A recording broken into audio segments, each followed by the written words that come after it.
Hello dear students, आपके अपने channel चैन sir में आपका स्वागत है। इस वीडियो में बेटा हम जो है चर्चा करने वाले हैं आपके जो फ्रांस पर जो डिफरेंट जो अलग अलग जो घटनाएं जो है घट रही थी। फर्स्ट जो पार्ट है, पहला जो वीडियो है वहां पर आपने देखा कि जो है फ्रांस पर जो है किस तरीके से विद्रोह है वहां पर स्टार्ट हुआ था। जब वहां का जो कंडीशन है, लुइस जब 16वां जो है वहां का राजा बनता है तो वहां तक किस तरीके जो समस्याएं हैं वो उत्पन्न हो जाती है। फिर हमने देखा था भाई कि वहां का जो समाज है वो किस तरीके से बटा हुआ था। नेक्स्ट जो हमारा जो पॉइंट आता है कि जो जीने का संघर्ष, जो अब वहां के जो जनता है, कहाँ की जो फ्रांस की जो जनता है, उनका लिए जो जीना है, जीने के लिए भी उनको जीवित रहने के लिए भी संघर्ष करना पड़ रहा था। सो हम बात करते हैं फ्रांस की जनसंख्या का, तो वो जो है 1715 है, वहां पर उसकी जो जनसंख्या है 2.3 करोड़ थी। बट जैसे ही वो जो है 17 से हम 89 की बात करते हैं तो उसमें देखते हैं कि उसकी जो जनसंख्या है वो बढ़कर 2.8 करोड़ हो जाती है। मतलब उसमें मतलब 0.5 जो करोड़ है उसकी जो जनसंख्या है वो वृद्धि हो जाती है। लेकिन वहां पर क्या होता है कि भाई अनाज का जो उत्पादन है वो तो उतना ही रहता है। अनाज के जो उत्पादन है जो जनसंख्या की वृद्धि की तुलना में उतना वृद्धि नहीं होता है, क्योंकि वहां पर जो जमीन है, जितने थे खेती भी उतनी जमीन पर होता था। सो अनाज का उत्पादन उतना नहीं होता जितना उसकी जो मांग है वो तेजी से बढ़ती है, जिसके कारण से जो अधिकांश लोग हैं वो मुख्य जो खाद्य पदार्थ था वहां का जो पाव रोटी था जो खाते थे, वो पाव रोटी वहां पर लोग ज्यादातर खाते थे। तो उनकी जो कमी होने लगी, क्योंकि भाई उसका जो डिमांड है वो ज्यादा हो गया, सप्लाई कम था। सो कीमत है, उसका जो रेट है, प्राइस है, वो बहुत ज्यादा बढ़ते जा रहा था। तेजी से वृद्धि हुई उसकी जो प्राइस है उसमें। देन अधिकतर जो कामगार जो कारखाने थे, जहां पर मजदूरी करने वाले जो लोग थे, वहां पर जो मजदूरी जो है मालिक तय करता था। मतलब जिस फैक्ट्री में जो काम करने वाले जो लोग थे तो वहां के जो मजदूरी है उसको तय करने का अधिकार किनको था? वहां के जो मालिक थे। लेकिन मजदूरी की जो दर है वो महंगाई की दर से नहीं बढ़ रही थी। मतलब जो उनको वेजेस मिलता था, जो पैसा उनको मिलता था, जो सैलरी उनको दिया जाता था वो बहुत कम था। महंगाई जैसे बढ़ रही थी उनके अनुसार से सैलरी जो है नहीं बढ़ पा रही थी। सो फलस्वरूप क्या हुआ, उसका परिणाम क्या निकला? तो अमीर और गरीब की खाई है वो चौड़ी होने लगी। मतलब अमीर है वो और ज्यादा अमीर होते जा रहा था और गरीब जो है और गरीब होते जा रहा था। सो ये जो स्थितियां हैं वो बद से बदतर होती जा रही थी। कब? जब ओले पड़ रहे थे, जब सूखा हो जा रहा था, जब फसल की पैदावार गिर जा रही थी, फसल जो है नष्ट हो जा रहे थे, तब ये जो स्थिति है और बद से बदतर बहुत ज्यादा खराब हो रही थी। क्योंकि भाई एक टाइप से जो जनसंख्या है वो बढ़ रही थी, डिमांड बढ़ते जा रहा था, प्रोडक्शन नहीं था। अब वो तो गरीबी में आटा गीला वाली बात हो गई कि जो है प्रोडक्शन डाउन हो गया। और क्यों? क्योंकि सूखा पड़ गया या फिर ओले पड़ गए। सो इसके कारण से जो रोजी रोटी का जो संकट पैदा होते जा रहा था, और ऐसे सिचुएशन में, ऐसे जो स्थिति में जीविका का जो संकट है वो प्राचीन राजतंत्र के दौरान फ्रांस में काफी आम थे। जीविका का संकट, यहां पर देखा होगा कि जो जीविका का संकट है वहां पर उसका जो मीनिंग एक्चुअल क्या होता है, तो ऐसी जो चरम स्थिति आ जाती है जहां पर लोगों को खाने पीने की जो चीजें हैं उनके भी जो न्यूनतम जो साधन है, जो एक नॉर्मल सा जो पाव रोटी है उनको खरीदने में बहुत ज्यादा तकलीफ हो रहा था, क्योंकि पास उनका इतना इनकम नहीं था, उसके पास उतनी सैलरी नहीं मिल पा रहा था। सो ये जो है प्राचीन राजतंत्र, मतलब उस समय का जो राजतंत्र था जहां पर राजा का शासन था, वहां पर इस टाइप की समस्याएं बहुत ही आम बात हो गई। यहाँ पर जीविका संकट से रिलेटेड एक जो टेबल आपको दिया हुआ है इसको आप बना सकते हैं भाई, कि खराब फसल होगा तो उसके बाद यहाँ पर एक्टिविटीज में आपको डिफरेंट पॉइंट दिए हुए हैं। नेक्स्ट आता है आपका 1.3 में हम जो देखते हैं कि उभरते मध्य वर्ग में विशेषाधिकारों के अंत की कल्पना। अब ये जो नया जो मध्य वर्ग है, एक तो जो था निम्न वर्ग था, एक जो है ऊपरी जो वर्ग था कुलीन वर्ग, तो बीच के जो वर्ग हैं तो उनने क्या किया कि जो भाई उभरते हुए जो मध्य वर्ग ने विशेषाधिकारों के अंत की कल्पना की। मतलब कुछ जो जैसे हमने जो देखा था तीन जो स्टेट्स में जो बटे हुए थे, सो उसमें जो है आपके जो सबसे जो नीचे वाले जो स्टेट में थे तो उनके जो ऊपर क्लास वाले थे जो मध्य वर्ग से बिलोंग करते थे, तो उसने एक विशेषाधिकार जो दो स्टेट्स हैं जो उनको मिला था, तो उनकी अंत की कल्पना करते हैं। हमने जो जैसे यहाँ पर आपको देखने को मिलता है कि पहले भी कर बढ़ने एवं अकाल के समय किसान और कामगार विद्रोह कर चुके थे। जैसे कि हमने जाना था भाई कि जो जैसे जैसे कर बढ़ा दिया जाता था या फिर अकाल पड़ता था तो लोगों को, किसान है या फिर कामगार है, वो विद्रोह करते थे, परंतु उसके पास सामाजिक और आर्थिक व्यवस्था में बुनियादी बदलाव लाने के लिए साधन एवं कार्यक्रम नहीं थे। मतलब ये जो एक जो सिस्टम चला रहा था वहां पर, एक जो व्यवस्था जो बनी हुई थी, चाहे वो सामाजिक लेवल पर हो चाहे वो आर्थिक लेवल पर हो, वहां पर उनको बदलाव लाने के ऐसे कोई उनके पास साधन नहीं थे या फिर ऐसे कार्यक्रम नहीं थे। वो बस किसान है तो या फिर कामगार है तो वो अपने लेवल पर फैक्ट्री में अगर उनको कम वेजेस मिल रहा है, कम जो है पैसा मिल रहा है, तो उसी के लिए वो विद्रोह करते थे। अब ये जो सामाजिक और आर्थिक व्यवस्था में बदलाव के लिए जिम्मेदारी किसने उठाई, तो ये जिम्मेदारी जो है तीसरे स्टेट के उन जो समूह जो समृद्ध थे, जो शिक्षित थे, जैसे वकील की हम बात करें, जो थोड़े बड़े बहुत बड़े जो जिनके पास जमीन थी, जो जमींदार थे, तो ये लोगों ने जिम्मा उठाया कि भाई नहीं, हमें जो है यहाँ फ्रांसीसी जो सामाजिक जो स्थिति है, आर्थिक जो व्यवस्था है, उसको पूरी तरीके से क्या करना है, बदलना है। उसके लिए जो 18वीं सदी में एक जो नया जो सामाजिक समूह है उसका उदय होता है, जिसे मध्य वर्ग कहा जाता है। मतलब ये जो 18वीं सदी में एक जो नया जो वर्ग है वो निकल कर सामने आता है, जिसने फैलती समुद्र पारी व्यापार और ऊनी तथा रेशमी वस्त्रों के उत्पादन के बल पर संपत्ति अर्जित की थी। मतलब ये जो नया जो मध्य वर्ग था, बीच का एक व्यापारी वर्ग था, उनके पास पैसा कहां से आया था, तो समुद्र के पार, मतलब दूसरे जो कंट्री है वहां पर उसने जो ऊनी और जो रेशमी जो वस्त्र है उनके आधार पर उनको बेचकर, उनके जो व्यापार करके उन लोगों ने पैसा इकट्ठा किया था, उससे वो अमीर बने थे।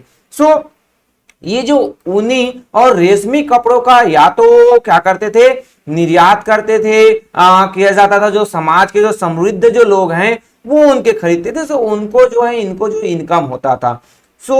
तीसरे स्टेट में इन सौदागरों एवं निर्माताओं के अलावा प्रशासनिक सेवा व वकील जैसे पेशेवर लोग भी शामिल थे। मतलब ऐसा नहीं है कि इसमें सिर्फ व्यापारी थे, इसके अलावा यहाँ पर जो पेशेवर जो काम करने वाले जो लोग थे, जैसे आपके जो यहाँ पर एग्जांपल दिया गया, आपका उदाहरण में के तौर पर आपको दिया हुआ है कि जो वकील थे या फिर और कोई जो डॉक्टर वगैरह हो सकते, तो इस तरीके से जो पेशेवर जो सेवा में जो लगे हुए जो लोग हैं वो भी ये जो सामाजिक सुधार, आर्थिक सुधार के जो पक्ष में थे, ऐसे लोगों के समूह के साथ शामिल होते हैं। और ये जो जनरली अब कोई वकील है, कोई पेशेवर क्या है, डॉक्टर है या फिर और किसी काम में लगे हैं, अधिकारी है, तो ये सभी क्या थे, पढ़े लिखे थे, और इनका मानना था कि भाई समाज के किसी भी समूह के पास जन्मना जो कोई विशेषाधिकार नहीं होना चाहिए। इनका मानना था कि जैसे मैंने किसी जो है एक ऐसा जो परिवार में जन्म ले लिया, मेरे राजशाही जो परिवार है, तो मेरे को जन्म के आधार पर ये क्या मिल गया, वो अधिकार, विशेषाधिकार मिल गया, मैं जो है टैक्स नहीं दूंगा या फिर मैं जो है कोई काम नहीं करूंगा। तो ये जो चीजें हैं, इस जो नया जो सामाजिक जो समूह बन रहा था, उनका नहीं मानना था कि भाई कोई किसी को जन्म के आधार पर कोई विशेषाधिकार है वो नहीं दिया जाना चाहिए। तो किसी भी व्यक्ति की सामाजिक हैसियत का आधार उसकी योग्यता ही होनी चाहिए। मतलब भाई जिसमें अगर क्वालिटी है, योग्यता है, उनको वो अधिकार दिया जाना चाहिए। बट अगर कोई जन्म के आधार पर जो है क्या मांगता है, अपना जो अधिकार मांगता है, विशेषाधिकार उसको मिला हुआ है, ये बिल्कुल भी सही नहीं है। ऐसा ये जो नया जो सामाजिक समूह जो उदय हो रहा था उनका मानना था। स्वतंत्रता, समानता, समान जो नियमों हैं, साथ ही साथ समान अवसरों के विचार पर आधारित समाज की यह परिकल्पना जॉन लॉक और जॉक रूसो जैसे दार्शनिकों ने प्रस्तुत की थी। मतलब ये जो हम जो बात कर रहे हैं भाई कि जो किसी के जन्म के आधार पर उनको नहीं मिलना चाहिए, जो सामाजिक समानता होनी चाहिए, समान नियम होने चाहिए, सभी के लिए समान अवसर होने चाहिए, लोगों को स्वतंत्रता होनी चाहिए, तो ये जो सामाजिक जो समूह जो उदय हो रहा था उनका नहीं मानना था। ये जो है, ये जो विचार है, पहले जो है जो जॉन लॉक थे और जो आपके जो रूसो थे, इनके द्वारा ये जो विचार है वो बहुत पहले ही इनके द्वारा जो बुक जो लिखे गए थे उसमें इसने दे दिया था। यहां पर आता है कि अपने जो बुक जो लिखा था टू ट्रीटेज ऑफ गवर्नमेंट, उसमें लॉक ने जो है राजा के दैविक और जो निरंकुश अधिकारों के जो सिद्धांत है उसका खंडन किया था। मतलब लॉक ने कहा था भाई कि जो राजा के पास ऐसा कोई दैविक शक्ति नहीं है जो उनको विशेषाधिकार दे, या फिर जो निरंकुश अधिकार, किसी के आगे कोई भी जो चीज उसने बोल दिया, कोई आदेश दे दिया तो उसको मानना है, तो ऐसी जो कोई व्यवस्था जो है वो समाज में, राष्ट्र में नहीं होनी चाहिए। साथ ही साथ रूसो ने इसी विचार को आगे बढ़ाया। रूसो ने इसको आगे बढ़ाते हुए क्या कहा कि जो जनता और उसके जो प्रतिनिधि है उनके बीच एक सामाजिक अनुबंध पर आधारित सरकार का प्रस्ताव रखा गया था। मतलब रूसो ने कहा था भाई कि जो जनता है, जो जनता जो क्या करे, चुने, उनके अपने जो प्रतिनिधि है उनके बीच एक सामाजिक क्या होना चाहिए, अनुबंध होना चाहिए, कोई ऐसा जो सिस्टम होना चाहिए कि जो सरकार है उनके द्वारा रन किया जाए। साथ ही साथ जो मॉन्टेस्क्यू है उसने भी the spirit of the laws नामक जो रचना, जो बुक्स लिखा था, उसमें भी सरकार के जो अंदर जो डिफरेंट जो सरकार के जो अंग होते हैं, अलग अलग जो सरकार के अंग होते हैं, जैसे यहाँ पर विधायिका, कार्यपालिका और जो न्यायपालिका, इन जो तीनों के बीच जो सत्ता का जो विभाजन है उसकी जो बात है वो मॉन्टेस्क्यू ने उनकी जो बुक थी the spirit of the laws, इसमें उसने कहा था कि भाई जो है पावर है किसी एक के पास नहीं होना चाहिए। कानून बनाने का जो अधिकार है वो किसी के पास जो होना चाहिए, जो विधायिका हम कहते हैं, कार्यपालिका है, उनके पास जो है क्या होना चाहिए, आपका जो कुछ चीजों को जो कानून बना है उसको पारित करवाना है, उसको लागू करने का उनके पास होना चाहिए, और किसी ने गलत किया तो उसका जो अधिकार है वो न्यायपालिका के पास होना चाहिए। तो इसको मॉन्टेस्क्यू ने the spirit of the laws में अपने जो पुस्तक है उसमें बहुत पहले उसने लिखा था। यहां पर आता है कि जब संयुक्त राज्य अमेरिका में 13 उपनिवेशों ने ब्रिटेन से खुद को आजाद घोषित कर दिया, तो वहां इसी प्रकार के जो मॉडल से सरकार बना था। मतलब अमेरिका जो है, संयुक्त राज्य अमेरिका, वहां पर जो 13 जो उपनिवेश जो थे, उपनिवेशिक जो समूह जो थे, देश थे, उनको जो है ब्रिटेन के द्वारा अलग कर दे, ब्रिटेन से वो अलग होते हैं, और वहां पर जब गवर्नमेंट का जो फॉर्मेशन किया जाता है तो ये जो मॉन्टेस्क्यू के द्वारा जो सरकार से संबंधित जो विचार जो सुझाए गए थे, जो बातें कही गई थी, उन्हीं के आधार पर वहां पर जो सरकारी जो सिस्टम है, एक जो सरकार है वो तैयार हुआ था। तो फ्रांस के जो राजनीतिक चिंतन है उनके लिए जो अमेरिका का जो संविधान था, साथ ही साथ उसमें जो दी गई जो व्यक्तिगत अधिकारों की जो गारंटी है उसकी जो प्रेरणा है एक महत्वपूर्ण थी। मतलब जो जिस तरीके से जो अमेरिका जो आजाद हुआ, फिर वहां पर जो सरकार का जो गठन हुआ और वहां के जो नागरिकों को जो अधिकार मिला था, उनके जो अधिकारों की जो गारंटी दिया गया था, तो उनसे भी ये जो नए जो समूह जो आगे आ रहे थे उनको उनसे प्रेरणा मिल रही थी कि हमारे यहाँ भी यही जो तरीका है, यही जो सिस्टम है वो अपनाया जाना चाहिए। दार्शनिकों के इन विचारों पर कॉफी हाउस व सैलान की गोष्ठियों में गर्मा गर्म बहस हुआ करती थी। मतलब भाई कहीं पर भी जो लोग जब इकट्ठा होते थे, चाहे वो कॉफी हाउस है जहां पर कॉफी पीने के लिए वो इकट्ठा होते थे, या फिर जो सैलून है जहां पर बाल कटा रहे हैं या फिर जो स्विमिंग करवा रहे हैं, तो वहां पर इकट्ठा होकर यही जो गपशप है वो चलती रहती थी कि नहीं अमेरिका में ऐसा सिस्टम हो, वहां पर भी ये होना चाहिए, हमारे यहाँ भी ये जो कुछ जो समूह है वो सोच रहे हैं तो इस तरीके से होना चाहिए। तो इन सब चीजों की जो चर्चा है लोग जहां पर इकट्ठा हो रहे थे वहां पर हो रही थी। साथ ही साथ जो पुस्तकें हैं, अखबार हैं, उनके माध्यम से भी ये जो लोगों की जो आजादी है, सरकार का जो सिस्टम है, उनका जो व्यापक प्रचार प्रसार है वो किया जा रहा था। मीन्स लोगों के बीच बातों को फैलाया जा रहा था, नए जो सिस्टम है वो इस तरीके से हो सकते हैं, हमें इस तरीके से जो अधिकार है वो मिल सकते हैं, इनके बारे में और जो अदर लोगों को, जो कॉमन जो पीपल्स है, जो आम जो नागरिक है, उनके पास भी बातों को पहुंचाया जा रहा था। पुस्तकों एवं अखबारों को लोगों के बीच जोर जोर से पढ़ा जाता ताकि अनपढ़ भी उन्हें समझ सके। मतलब ये हुआ कि भाई जो पढ़े लिखे नहीं है तो वो पुस्तकें जो है इन सब चीजों को नहीं, बट वो सुनकर जो डिस्कशन गपशप जो चल रही है उसके माध्यम से जोर जोर से पढ़ रहे, तो उसको सुनकर भी वो अपने अधिकारों के बारे में या फिर समाज में क्या बदलाव होने चाहिए उनको वो समझ सके, जान सके। इसी बीच क्या होता है कि जो इसी समय लुईस जो 16वां है उनके द्वारा क्या किया जाता है, राज्यों के खर्च को पूरा करने के लिए फिर से कर लगाए जाने की खबर से विशेषाधिकार वाली व्यवस्था के विरुद्ध गुस्सा भड़क जाता है। अब आपको सुनने को मिलेगा भाई कि जो है आपके पास पैसा नहीं है, जेब पूरा खाली है, आपको पेट भरना भी मुश्किल हो गया है, और आपको गवर्नमेंट कहे कि नहीं एक नया जो टैक्स आएगा, तो ऐसी स्थिति में आपका क्या होगा। जैसे जैसे आप कभी कभी आपके बीच में सुनने को आया था कि जो गवर्नमेंट के द्वारा जो जीएसटी में है वो बढ़ाया जा रहा है खाने पीने की चीजें, दूध में, तो आप जो है गुस्सा, हम लोग जो है गुस्सा हो गए थे कि भाई हमारे पास इनकम कम है, ऊपर से हमको और ज्यादा टैक्स देने। तो यही हुआ कि भाई आपका लुईस जो 16 है वो अपने खर्चों को पूरा करने के, सरकार के जो खर्चे हैं, देश को चलाने, महल के खर्चे हैं, रासायनिक के खर्चे, उसको कंप्लीट करने, पूरा करने के लिए लोन पे करना था उनको। सो इसके लिए वो फिर से जो नया जो टैक्स है वो लगाने थे। जैसे ही लोगों के कान में पड़ा, उनके जो है कान से धुआं निकलने, मतलब गुस्से से वो आग बबूला हो गए कि हम मुसीबत में है और हमारा जो राजा है और हम पर मुसीबत डाल रहा है, तो अब तो इसके लिए कुछ तो करना पड़ेगा। तो यही चीज हुआ कि आगे जो है वहां पर क्या हुआ कि व्यवस्था है वो और ज्यादा खराब होती जा रही थी। अब जो है भाई, आप किसी के जो कितना परीक्षा लोगे, है ना, किसी का इम्तिहान के कितना परीक्षा लोगे। अब क्रांति की जो शुरुआत है वो फ्रांस में हो जाती है।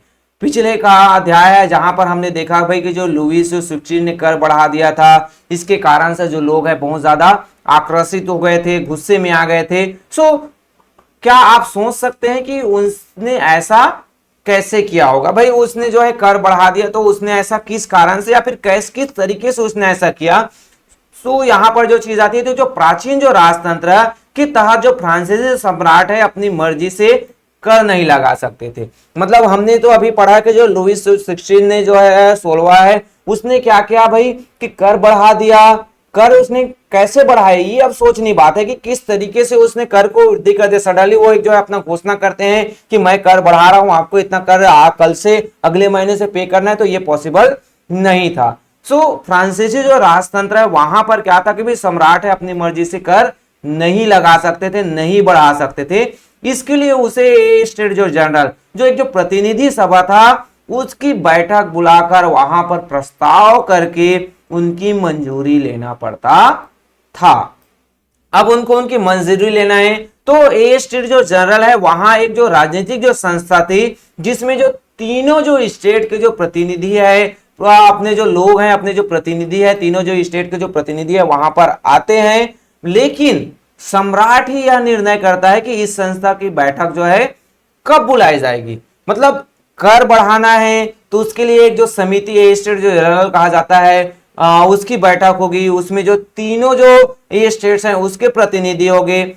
सरकार ये जो राजा है उन्हीं को अधिकार था कि वो बैठक कब बुलाएंगे। तो लुईस जो 16 है, उस राजा बनने से पहले ये जो बैठक है अंतिम बार जो है 1614 में बुलाई गई थी। उसके बाद अब ये जो बैठक है लुईस 16 के द्वारा बुलाया जा रहा है। तो अब यहां पर आता है कि भाई फ्रांसीसी जो सम्राट है लुईस जो 16 है, उसने कब 5 मई 1789 को नए करों के प्रस्ताव के अनुमोदन के लिए स्टेट जनरल की बैठक बुलाई। अब उसने जो है 5 मई 1789 को उसने जो है लुईस जो 16 है उसने बैठक बुला लिया कि चलिए हमें जो नए कर लगाने हैं या फिर कर को बढ़ाना है। तो उसकी जो बैठक है वो हम कब करते हैं, 5 मई 1789 को। अब प्रतिनिधि उसकी मेजबानी के लिए वर्साय का एक जो आलिशान जो भवन था उसको सजाया गया, क्योंकि भाई तीनों स्टेट के जो प्रतिनिधि है वो आ रहे थे।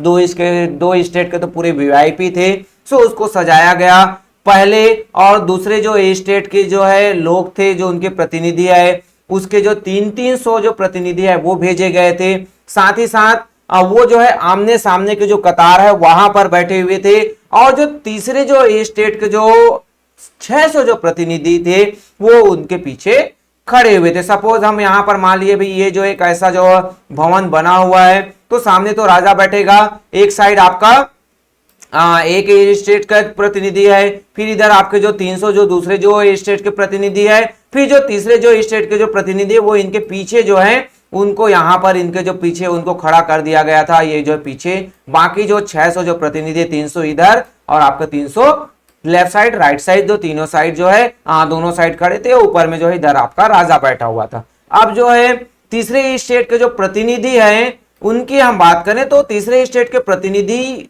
जो कहां से आए थे, तो अपेक्षाकृत समृद्ध वर्ग थे, साथ ही साथ वो शिक्षित वर्ग थे। मतलब जो पढ़े जो लिखे जो लोग थे, वकील थे, पेशेवर जो काम में जो लगे हुए थे, ऐसे ही जो लोग हैं वो प्रतिनिधि के रूप में तीसरे जो स्टेट से वो 600 लोग आए थे। लेकिन यहाँ पर जो किसान हैं, औरतें हैं, कामगार हैं, उनको जो है सभा में आने के जो परमिशन नहीं था। फिर भी लगभग जो है 40,000 पत्रों का माध्यम से, जो पत्र हैं उनके माध्यम से वो अपनी जो शिकायतें हैं, अपने जो मांगों को जो एक सूची बनाकर ये जो 600 जो प्रतिनिधि है वो लेकर आए थे और बोरी भर भर कर ये जो पत्र आए थे, लगभग 40,000 पत्र। अब ये 40,000 पत्र पढ़ा जाएगा क्या? लगभग पॉसिबल नहीं है।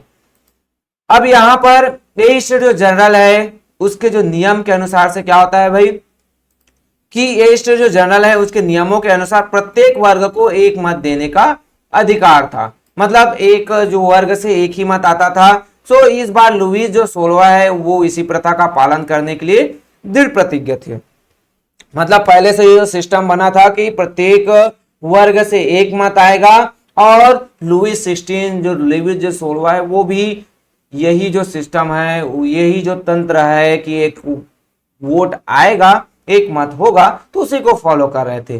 परंतु क्या हुआ भाई, किंतु परंतु यहां पर लग गया कि जो तीसरे वर्ग के प्रतिनिधि ने मांग रखा कि अब की बार पूरी सभा द्वारा मतदान किया जाना चाहिए। मतलब जितने जो लोग हैं तो उतने जो है मत होने चाहिए, 300, 300 और 600, टोटल 1200 जो है आपका क्या हो जाएगा, मत होना चाहिए, जिसमें से प्रत्येक सदस्य को एक मत देने का अधिकार होना चाहिए। मतलब टोटल जो है 1200 मत होने, 1200 जो मत है वो होने चाहिए।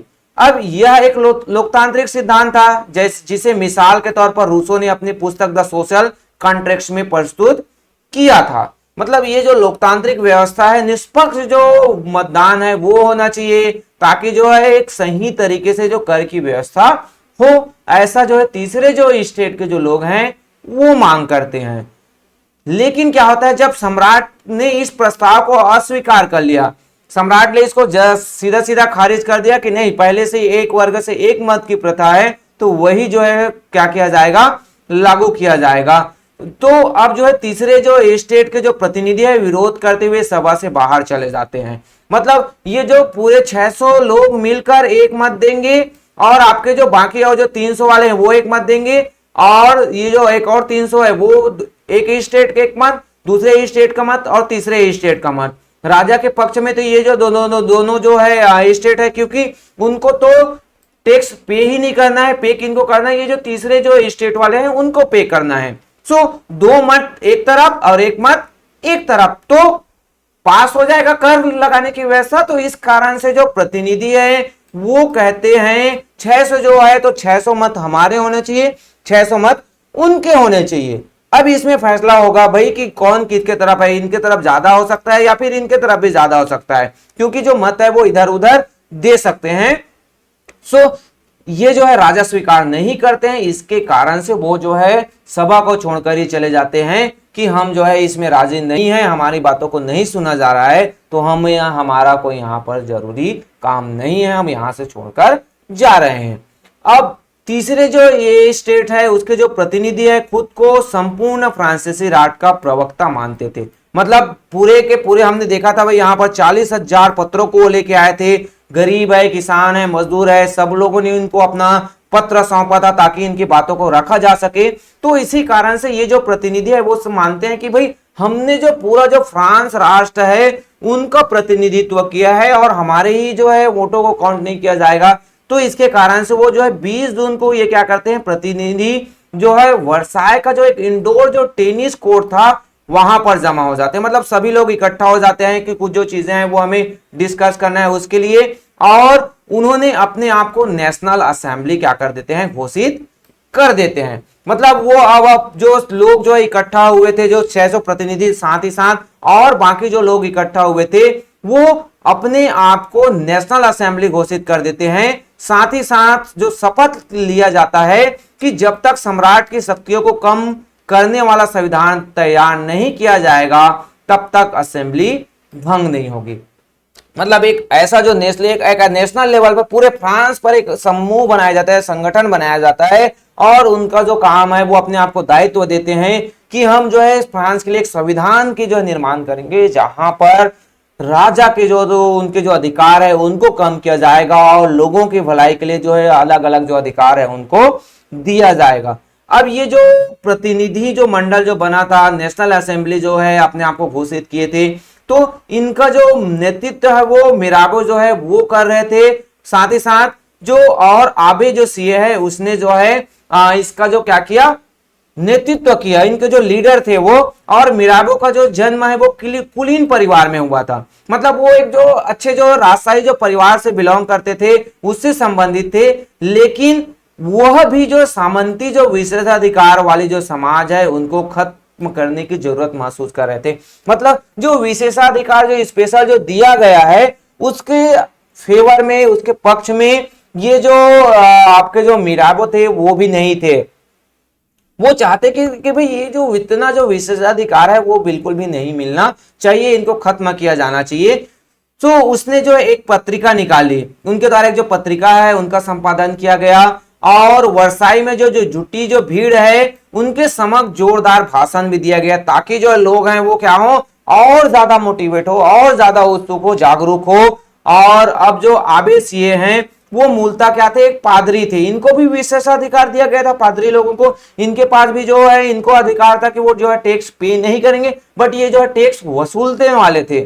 सो उसने जो है तीसरा जो स्टेट है क्या है, इस शीर्षक से एक अत्यंत प्रभावशाली प्रचार पुस्तिका, एक पैम्फलेट है वो उसने छपाया था कि भाई तीसरा स्टेट क्या है। तो उससे रिलेटेड जो लोगों को वो जागरूक करना चाहते थे, उससे संबंधित इन लोगों ने एक जो है पत्रिका भी निकाली, ताकि ज्यादा से ज्यादा लोगों को इन अपने साथ शामिल किया जा सके। यहां पर बेटा आपको जो इस पेज में आपको एक जो डिफरेंट जो महत्वपूर्ण जो तिथियां हैं उससे जो चीजें मिलेगा कि 1774 में क्या हुआ था।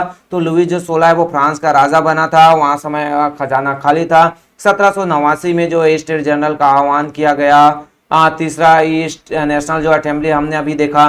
फिर 1791 में सम्राट की शक्तियों पर अंकुश लगाने और सभी मनुष्य को मूलभूत अधिकार प्रदान करने के लिए जो संविधान है वो बनाया जाता है। 1792 से 93 के बीच फ्रांस एक गणराज्य बन जाता है और राजा का जो सिर काट कर उनको मार दिया जाता है। साथ ही साथ जो जैकोबिन जो गणराज्य है उनका पतन होता है। फ्रांस पर डायरेक्टरी जो है उनका शासन आ जाता है। देन 1804 में जो नेपोलियन जो है फ्रांस का सम्राट बन जाता है, और 1815 में वाटरलू में जो है नेपोलियन की हार हो जाती है। तो कुछ जो इंपॉर्टेंट जो डेट्स है उनको यहाँ पर आपको रिमेम्बराइज करने के लिए दे दिया गया है।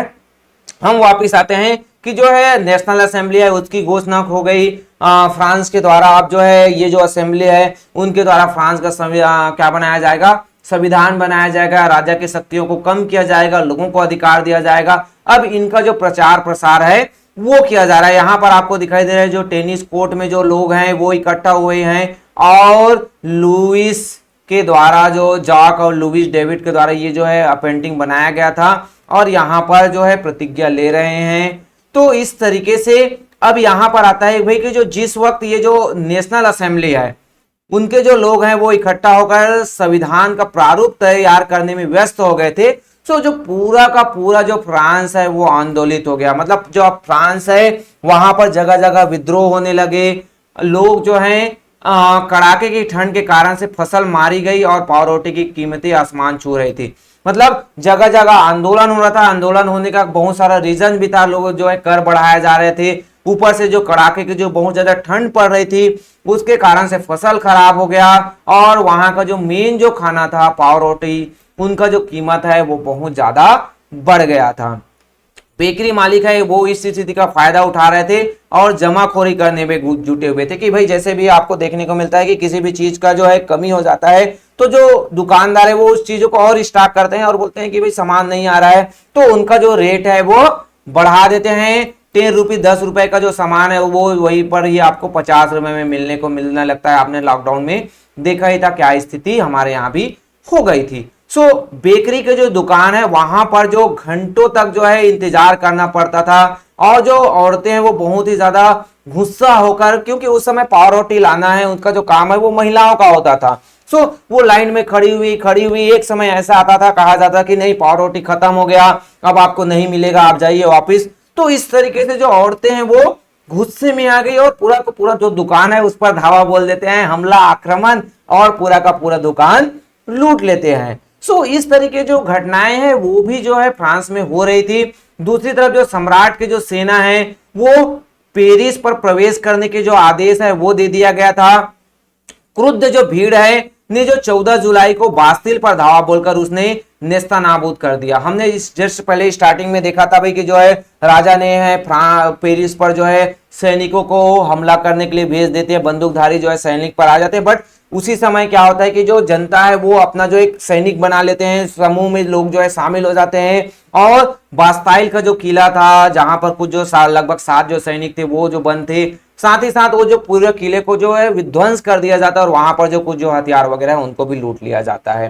सो ये जो था कि जो पेरिस से रिलेटेड इस तरीके से जो बीच के जो समय है यहाँ पर वो घटनाएं घट रही थी। देहाती इलाकों की बात करें तो वहां पर गांव-गांव में यह अफवाह फैल गई कि जो जागीरों के जो है मालिकों ने भाड़े पर लुटेरों के गिरोह बुला लिए हैं। मतलब गांव-गांव में देहाती इलाकों में जो विद्रोह को फैलाना है तो उसके लिए कुछ जो बहुत सारे जो अफवाह फैल रहे थे कि भाई जो जागीर है, जो जमीन के जो मालिक हैं या फिर जो जमींदार हैं वो क्या कर रहे हैं कि जो लुटेरे हैं, लठैतों मतलब जो दूसरे जो गुंडे जो गुंडे वाले लोग हैं उनको बुला लिया गया है और जो पकी जो फसल को वो क्या कर रहे हैं, लूट रहे हैं, पकी फसल को क्या कर रहे हैं, तबाह कर रहे हैं। ऐसे जो अफवाहें हैं पूरे गांव में फैलने लगी थी। इसके कारण से कई जिलों में जो है भय से आक्रांत होकर किसानों ने कुदालों और बेलचों से ग्रामीण किलों पर आक्रमण कर दिया। मतलब अब जहां पर जो जागीरदार रहते थे या फिर उनका जो भवन था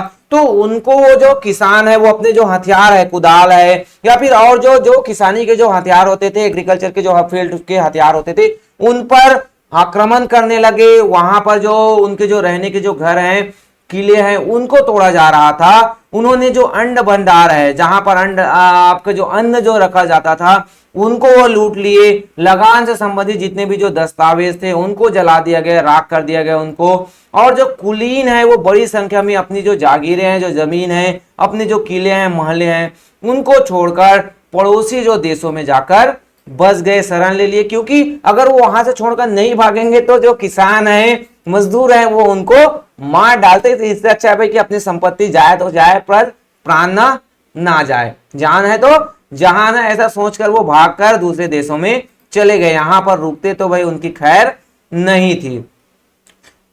इस तरीके से जो है यहां पर फ्रांस में जो स्थिति है वो बहुत ही ज्यादा बद से बदतर होती जा रही थी। अपने जो विद्रोही प्रजा को शक्ति का अनुमान कराकर जो लुईस 16 ने अंततः नेशनल असेंबली को मान्यता दे दी। मतलब अब जो है लुईस जो 16 को एहसास हो गया भाई कि नहीं, जो पूरी जो प्रजा है वो अशांत हो गई है, जगह जगह विद्रोह हो रहा है।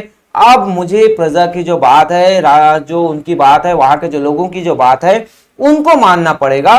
तो इसी तरीके से बिना बेमन से उनको जो है आपके जो लुईस जो 16 है उनको नेशनल असेंबली की बात को नहीं मानना था, उनको स्वीकार नहीं करना था, फिर भी वो मान्यता दे देते हैं क्योंकि विद्रोह बढ़ते जा रहा था। साथ ही साथ उसने यह भी मान लिया कि उसकी जो सत्ता है अब से संविधान का अंकुश होगा। मतलब उसका जो शासन है, सत्ता है, अब संविधान के अनुसार से चलेगा। जो 14 अगस्त 1789 की रात को असेंबली ने करों, कर्तव्यों और बंधनों वाली सामंती व्यवस्था के उन्मूलन का आदेश पारित कर दिया। मतलब एक जो नया जो संवैधानिक जो व्यवस्था है फ्रांस में पारित कर दिया गया। और 4 अगस्त 1789 है, उस दिन असेंबली ने जो कर से संबंधित है, कर्तव्य है, बंधनों है, उनसे जो मुक्ति वाला जो सामंती जो राजतंत्री जो व्यवस्था है उसका अंत कर देते हैं। पादरी वर्ग के लोग भी है जो अपने जो उनको जो विशेषाधिकार जो दिया गया था उनको छोड़ने के लिए उनको विवश किया जाता है। और साथ ही साथ जो धार्मिक कर जो लगाया जाता था उनको भी समाप्त कर दिया जाता है। मतलब अब से जो है 4 अगस्त 1789 से कोई जो है धार्मिक कर नहीं देना होगा। चर्च की जो स्वामित्व वाले जो चर्च के पास जो जमीन थे उनको जब्त कर लिया जाता है। और इस तरीके से कम 20 अरब जो लिब्रे की जो संपत्ति है वो सरकार के हाथों में आ जाती है। मतलब सरकार के पास अब 20 अरब जो लिब्रे की जो है उतना जो फ्रांसीसी जो पैसा है उसके मुकाबले उनके पास संपत्ति होती है। तो ये जो कुछ जो घटनाएं हैं वो फ्रांस में घट रही। उससे एक जो पहले हम देखें यहाँ पर एक मैप जो दिख रहा है जहां पर आपको नजर आ रहा है कि भाई भय की लहर से प्रभावित इलाके, ये जो आपका ग्रीन कलर है यहाँ पर कोई भी जो विद्रोह वगैरह है वो नहीं हो रहा था। लेकिन जो प्रमुख ऐसे जो शहर थे, ये जो सर्कल में बना हुआ है वहां पर ये जो भगदड़ है वो हुआ था, और ये जो विद्रोह यहाँ पर से स्टार्ट हुआ था और जो दूसरी जगह है वो फैलते जा रहा था। मेन जो है 1789 का जो शुरुआती जो विद्रोह है, ये जो शहर कुछ जो आपको पिंक कलर में दिखाई दे रहे हैं, वहां से स्टार्ट हुआ था। फिर ये जो जहां जहां फैलते जा रहा था उसका जो सिंबल है, आपको जो इमेज है वो आपको दिखाई दे रहा है, इसको आप देखकर समझ सकते हैं। ने अगला जो चीज आता है बेटा, यहाँ पर कि जो फ्रांस है वहां पर जो संवैधानिक जो राजतंत्र वो कैसे बना, तो इससे संबंधित जो चीजें हम जो देखते हैं। सो नेशनल जो असेंबली है उसने जो 1789 में संविधान का प्रारूप है वो पूरा कर लिया था। इसका मुख्य उद्देश्य था भी कि जो सम्राट की जो शक्तियों को क्या करना है, सीमित करना है। तो 1791 में संविधान का प्रारूप पूरा हो गया और सम्राट की जो शक्तियां हैं उनको सीमित करने के लिए जो संविधान सभा के द्वारा असेंबली जो है, नेशनल असेंबली है, उनके द्वारा आपका जो प्रारूप है वो पूरा तैयार कर लिया गया। इसमें व्यवस्था की गई कि एक व्यक्ति के हाथ में केंद्रीकृत होने के बजाय अब इन शक्तियों को विभिन्न जो संस्थाएं हैं, जो विधायिका है, कार्यपालिका और जो न्यायपालिका है, वहां पर विभाजित कर दिया गया था और उनको जो है अपने अधिकार क्षेत्र से संबंधित है आपके जो उनको जो शक्तियां हैं वो दे दी गया था। इस तरीके से जो फ्रांस में जो संवैधानिक जो राजतंत्र है उनकी जो नींव है उसकी स्थापना हो गई थी। जैसे यहाँ पर चित्र नीचे में आपको दिखाई देगा, जहां पर नई जो राजनीतिक व्यवस्था है वो कैसे काम करता है, वो किस तरीके से यहाँ पर फंक्शन होता है, उससे संबंधित आपको जो चित्र है वो यहाँ पर नीचे आपको दिखाई दे रहे हैं। इसमें आप जो देख सकते हैं आपका कि भाई क्या है, यहाँ पर आपकी कार्यपालिका जो सम्राट है वो किन के नियंत्रण में रहेगा, तो वो जो विधायिका है उसके नियंत्रण में रहेगा। साथ ही साथ सम्राट है वो यहाँ पर उसको कुछ निषेध का भी अधिकार था। नेशनल असेंबली में 745 जो सदस्य थे, उनका जो चुनाव है वो जो निर्वाचक मंडल करेगा एक, जहां पर 50,000 पुरुष थे और ये जो निर्वाचक मंडल है उनको जो सक्रिय जो नागरिक थे जिनको मताधिकार प्राप्त था, जो वहां फ्रांस के जो नागरिक थे, जो आपके जो 2.8 करोड़ की जनसंख्या में लगभग जो 40 जो लाख थे, उनको जो मताधिकार था, जो सक्रिय जो नागरिक थे जिनके पास संपत्ति थी, पैसा था, उनको जो है सक्रिय नागरिक कहा गया था। जो जनरली पुरुष थे, निष्क्रिय नागरिकों में कौन थे जिसे मताधिकार प्राप्त नहीं था, तो लगभग 30,000 जो ऐसे जो पुरुष थे, महिलाएं थे, बच्चे थे, जिनकी उम्र या तो 25 वर्ष से कम उम्र के जो व्यक्ति थे, इन सभी को जो है मताधिकार नहीं दिया गया था। ये जो नेशनल असेंबली है वहां पर कुछ जो मंत्री बने गए थे उनका भी नियंत्रण है, वो जो नेशनल असेंबली के द्वारा उनको नियंत्रित किया जा रहा था। ये जो सक्रिय जो नागरिक है वो वोट देकर जो न्यायाधीश है उनको भी चुनाव करते थे। तो इस तरीके से जो कार्यपालिका, विधायिका और आपके जो न्यायपालिका की जो व्यवस्था है वो फ्रांस में जो नेशनल असेंबली के द्वारा किया गया था और इनके बीच जो अधिकारों का है वो बंटवारा कर दिया गया था। सो अब यहाँ पर नेक्स्ट आता है कि जो 1791 में क्या हुआ कि जो 1791 के जो संविधान ने कानून बनाने का अधिकार जो है नेशनल असेंबली को सौंप दिया। मतलब जो भी आप कानून बनेगा वो कौन बनाएगा, नेशनल असेंबली बनाएगा। साथ ही साथ जो नेशनल असेंबली है वो अप्रत्यक्ष रूप से चुनी जाती थी। मतलब जो नेशनल असेंबली है उसका जो चुनाव है वो अप्रत्यक्ष रूप से, अभी हमने देखा भाई कि जो है लोग पहले जो है एक जो चुनाव करने वाली जो समिति है, निर्वाचक मंडल है, उनका चुनाव करते थे। फिर वो जो है निर्वाचक मंडल है वो जो है नेशनल असेंबली के जो सदस्य है उनको चुनते थे। तो सर्वप्रथम एक जो नागरिक है निर्वाचक समूह चुनते थे, उनके बाद जो पुनः जो असेंबली के जो सदस्य को उनके द्वारा चुना जाता था। सभी नागरिकों को मताधिकार नहीं था। सिर्फ 25 वर्ष से अधिक उम्र ऐसे जो पुरुष थे जिनको सक्रिय नागरिक माना जाता था, जो जिनके पास कम से कम 3 दिन के मजदूरी के बराबर कर चुकाते थे। मतलब 3 दिन का जो उस समय जो मजदूरी का जो रेट था, तो उतना वो अगर कर चुकाते थे, उतना पैसा वो सरकार को देते थे, तो उनको जो है मताधिकार, वोट देने का जो अधिकार है वो दिया जाता था और उन्हीं को जो है सक्रिय जो नागरिक है वो कहा जाता था। से जो ऐसे जो पुरुष थे या फिर जो महिलाएं थे या फिर बच्चे थे, उनको जो है निष्क्रिय नागरिक के रूप में जाना जाता था, माना जाता था। देन निर्वाचक की जो योग्यता प्राप्त करना तथा असेंबली के जो सदस्य होने के लिए लोगों का करदाता की उच्च श्रेणी में होना जरूरी था। मतलब भाई आपको जो निर्वाचक की योग्यता बनना है, नक्शा, आपको वोट देने का अधिकार मिल सकता है, बट आपको एक निर्वाचक बनना है तो उसके लिए आपके पास क्या होना चाहिए, आपको जो है एक उच्च श्रेणी का, जब आप ज्यादा से ज्यादा कर दोगे तब आप या तो असेंबली के सदस्य बन सकते हो या फिर निर्वाचक मंडल के सदस्य बन सकते हो। जो कम देते हो तो आपके पास ये ऑप्शन नहीं था। वहां फ्रांस में जो वहां के जो लोग हैं उनके पास ऑप्शन नहीं था। सो यहाँ पर अब आपको जो पुरुष और नागरिकों के जो अधिकार घोषणा पत्र 1789 है, वहां पर जो चित्र बनाए गए, एक बाईं ओर और दाईं ओर एक कानून की जो देवी है, साथ ही साथ एक जो है आपके जो है फ्रांस की जो देवी है, उस फ्रांस को निरूपित कर रहे हैं। तो ये जो अब जो संविधान जो असेंबली है, आपके जो नेशनल असेंबली है, उनके द्वारा संविधान में जो पुरुष एवं नागरिक अधिकारों की घोषणा के साथ शुरू हुई। जैसे हमारे यहाँ जो प्रस्तावना के साथ हमारी जो संविधान सभा जो है, वो संविधान है, वो शुरुआत होती है। तो जो फ्रांस है वहां पर पुरुष एवं नागरिकों के जो अधिकार की घोषणा पत्र है, उनके साथ शुरू होता है। और उसमें जो है क्या कहा जाता है कि जो जीवन के जो अधिकार है, अभिव्यक्ति की जो स्वतंत्रता है, या फिर हम बात करें आपका अधिकार और कानूनी बराबरी के जो अधिकार है, इनको जो नैसर्गिक और अहरणीय, मतलब भाई ये जो है आपको मिलेगा ही, गारंटीड वाली जो बात है, और इससे आपको छीना नहीं जा सकता है।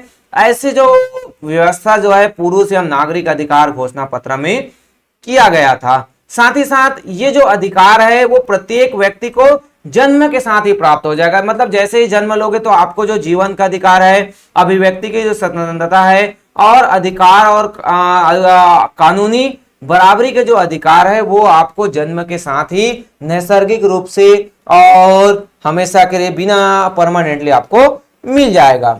साथ ही साथ राज्य का यह जो कर्तव्य होगा, माना जाएगा कि भाई वह जो प्रत्येक व्यक्ति की जो नागरिक की जो नैसर्गिक अधिकार है उनकी वो रक्षा करे।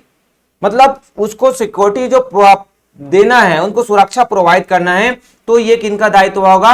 तो वो दायित्व होगा वहां के जो राज्य है, वहां के जो सरकार है, उनका दायित्व होगा। यहाँ पर आपको देखोगे मिलेगा टेबल में बेटा कि जो पुरुष और जो नागरिक अधिकार घोषणा पत्र है, उनके बारे में बताया गया कि भाई जो आदमी जो है क्या होता है, स्वतंत्र पैदा होता है, स्वतंत्र रहते हैं, तो उनको जो है अधिकार भी समान होने चाहिए। हर एक जो राजनीतिक संगठन है, तो उनका जो लक्ष्य है आदमी के जो नैसर्गिक एवं अहरणीय अधिकारों को संरक्षित रखना है।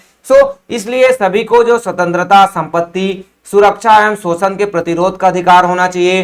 चाहे समग्र संप्रभुता का जो स्रोत राज्य में निहित है, तो इस कारण से कोई भी जो समूह है या फिर व्यक्ति है अधिकार का प्रयोग नहीं करेगा। मतलब जनता को जो अधिकार दिया है, तो उससे बाहर जाकर भी कोई जो है अपना अधिकार नहीं जता सकता है। स्वतंत्रता का आशय ऐसे काम करने की शक्ति से है जो औरों के लिए नुकसान देह ना हो। मतलब ऐसा नहीं है कि भाई स्वतंत्र हूं, मैं कुछ कर सकता हूं, कुछ भी बोल सकता हूं, तो किसी को गाली गलौज करना, ऐसा बिल्कुल भी नहीं है। समाज के लिए भी हानिकारक जो कृत्य है, उसको भी पाबंदी लगाया गया था। जो भी कानून के अधिकार के क्षेत्र में रहते हुए कोई भी व्यक्ति कुछ कर सकता है, अगर गलत होता है तो उसको पनिशमेंट मिलेगा। कानून है वो सामान्य इच्छा की अभिव्यक्ति करता है, इसलिए सभी नागरिकों को व्यक्ति रूप से या फिर अपने प्रतिनिधि के माध्यम से अपने जो अधिकार के निर्माण में भाग लेने का जो है वो उनको अधिकार दिया गया है। साथ ही साथ कानून की नजरों में सभी जो नागरिक हैं वो क्या होंगे? एक समान होंगे। देन कानून सम्मत प्रक्रिया के बाहर किसी भी व्यक्ति को कोई दोषी नहीं ठहराया जा सकता, या फिर उसको ना तो गिरफ्तार किया जा सकता है या ना ही उनको नजरबंद किया जा सकता है। साथ ही साथ प्रत्येक जो नागरिक है वो बोलने, लिखने, छापने के लिए आजाद है। मतलब वो जो उनको अभिव्यक्ति की जो आजादी है उनको दिया गया है, बट वो इन अधिकारों का दुरुपयोग नहीं कर सकते हैं। ये जो है आपके जो पुरुष और नागरिक अधिकार घोषणा पत्र के कुछ भाग थे। साथ ही साथ यहाँ पर जो स्रोत में जो क्रांतिकारी जो पत्रकार जयपाल मरा है, उसने अपने जो है नेशनल असेंबली के द्वारा तैयार की गई जो संविधान है, उस पर अपनी जो टिप्पणी दिया था कि जो जनता के जो प्रतिनिधि है, उनका जो कार्यभार अमीरों को सौंप दिया गया है। मतलब हमने देखा था भाई कि जो नेशनल असेंबली के जो सदस्य है या फिर निर्वाचक मंडल के जो सदस्य है, वो अमीर लोग ही बनेंगे, जो ज्यादा कर देंगे वही बनेंगे। आपके जो गरीबों और जो शोषितों की जो दशा है, केवल शांतिपूर्ण तरीके से कभी भी नहीं सुधर सकती, क्योंकि भाई प्रतिनिधि सभा में भी आपके अमीर लोग हैं। तो धनाढ्य है वो किस तरीके से कानून को प्रभावित कर सकते हैं, या फिर जो कानून है उन्हीं के तरीके से चलेगा, ऐसा ही लोग जो है मान सकते हैं। और जो कुलीनों के द्वारा जो लादे गए जो जुए को उतार फेंका है, और एक दिन वही हस्र अमीरों का भी होगा। जैसे राजतंत्र को उसने अमीरों ने हटाया था और नेशनल असेंबली के थ्रू वो जो है शासन पर बैठ गए थे, तो एक दिन अगर वो गरीबों पर ध्यान नहीं देंगे, उनके अधिकारों की रक्षा नहीं करेंगे, तो अमीरों को भी हस्र यही होने वाला है। ऐसा जो है क्रांतिकारी जो पत्रकार थे जयपाल मरा, उनके द्वारा लिखा गया था। ये कुछ जो पॉइंट थे आपके जो नागरिक अधिकारों से रिलेटेड। साथ ही साथ यहाँ पर राजनीतिक जो प्रतीकों से संबंधित उस समय तो लोग जो है ज्यादा पढ़े लिखे नहीं थे, तो उनको जो है बहुत सारी चीजों समझाने के लिए प्रतीक का जो है इमेज का चित्र है उसका प्रयोग किया जाता है। जैसे टूटी हुई जो जंजीर है, तो उसका जो है दास जो है बंधनों से जो मुक्त हुए, क्योंकि उनको जंजीरों में जकड़ कर रखा जाता था, तो दास्ता के जो मुक्ति के लिए ये जो टूटी हुई जंजीरों का प्रतीक है उसका जो है दिखाया जाता था। छड़ों का बच्चेदार गट्ठा, मतलब एक जो साथ जो है अकेली जो छड़ है उसको आसानी से तोड़ा जा सकता है, बट हम जो एक साथ मिलकर एकता के जो है सूत्र है, एकता को जो परिभाषित करने के लिए ये इमेज दिखाया जाता था। साथ ही साथ त्रिभुज के अंदर रोशनी बिखेरती आंख, ये जो है सर्वदर्शी आंख ज्ञान का प्रतीक है, इनको माना जाता था। जिस प्रकार से सूर्य की किरणें अज्ञान रूपी अंधकार को मिटा देती है, तो इसी तरह से ये जो सर्वदर्शी आंख है वो अज्ञान को मिटाएगी। देन राजधानी शाही सत्ता का प्रतीक था। साथ ही साथ अपनी पूंछ मुंह में लिए जो सांप है, तो इसका भी क्या था कि जो सनातनता का जो प्रतीक है, अंगूठी का कोई छोर नहीं होता, मतलब अंगूठी जो है कंटिन्यू होता है, उसमें कोई स्टार्टिंग या फिर एंडिंग पॉइंट नहीं होता है। तो इसको दर्शाने के लिए इन जो प्रतीकों का जो है उस समय यूज किया जाता था। यहाँ पर लाल फ्राइजियन जो टोपी है, दासों द्वारा स्वतंत्र होने के बाद पहनी जाने वाली टोपी, मतलब जो दास जो है स्वतंत्र हो गए, तो वो जो है ये जो टोपी है अपने आप को स्वतंत्रता के रूप में दिखाने के लिए इनका वो प्रयोग करते थे। देन यहाँ पर आता है नीला सफेद लाल, ये जो है फ्रांस के जो राष्ट्रीय जो रंग है उसको वो दिखाई दे रहे हैं। यहाँ पर जो है आपको कानून की जो मानवीय जो रूप है, कानून देनों वाली जो देवी है वो दिखाई दे रहा है, जो कानून का मानवीय रूप है। तो इस तरीके से अलग अलग जो प्रतीक के माध्यम से उस तरीके के उस समय जो लोगों को समझाने का प्रयास किया जा रहा था। और विधि पट, मतलब जो कानून जो लिखा गया था, कानून जो सबके लिए समान है, उसकी नजरों में सब बराबर है, मतलब इक्वली सबको इक्वलिटी की बात यहाँ पर किया जा रहा है। तो ये जो हो गया बेटा आपका जो फ्रांस से रिलेटेड जो नेशनल असेंबली के द्वारा और जो आपके जो पुरुष और नागरिक अधिकार घोषणा पत्र है उससे संबंधित ने अगला जो आता है पॉइंट आपका कि फ्रांस में राजतंत्र का उन्मूलन और गणतंत्र की स्थापना। तो ये सब जो चीज घटनाएं हमने देखा अभी कि वहां पर जो नेशनल असेंबली के द्वारा व्यवस्था किया गया अधिकार की घोषणाएं, तो ये सब चीजें कैसी हुई और आगे के जो घटनाक्रम है वो किस प्रकार से घटित हुआ, तो इससे जो संबंधित जो चीजें हैं आगे आपको देखने को मिलेगा। तो इसमें बेटा अब आपका जो था तीसरा जो आता है आपके जो फ्रांस में गणतंत्र का उन्मूलन और आपके जो गणतंत्र की स्थापना, तो इसके बारे में हम जो अगला जो तीसरा जो पार्ट है वहां पर इसके बारे में जानेंगे। तो इस भाग में इस वीडियो में बस इतना ही। अगर बेटा वीडियो आपको पसंद आया होगा तो वीडियो को लाइक जरूर कीजिए, अपने और जो साथी है उनके पास भी शेयर जरूर कीजिए, और अभी तक आपने सब्सक्राइब नहीं किया है तो सब्सक्राइब जरूर कीजिए और बेल आइकन को प्रेस करना ना भूलिए।